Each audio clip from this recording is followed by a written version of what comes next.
আজ হাইকোর্টে এনআইএর দায়ের করা মামলার শুনানি। ভূপতিনগর থানার তলবকে চ্যালেঞ্জ করে হাইকোর্টে এফআইআর খারিজের আর্জিতে মামলা।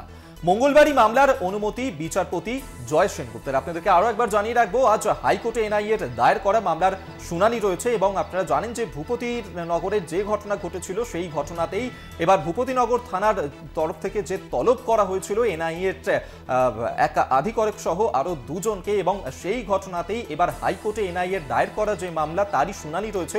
ভূপতিনগর থানায় তাদেরকে তলব করা হয়েছিল এবং সেই তলবকে চ্যালেঞ্জ করেই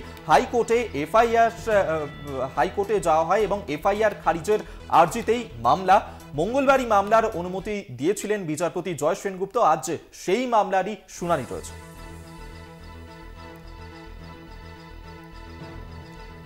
আপনাদেরকে আরো একবার জানিয়ে রাখবো যে ভূপতিনগরের ঘটনায় সেখানেই ভূপতিনগর থানার তরফ থেকে তলব করা হয়েছিল এনআইএর আধিকারিকদেরকে এবং সেই ঘটনাতেই আজ হাইকোর্টে এনআইএর দায়ের করা মামলার শুনানি।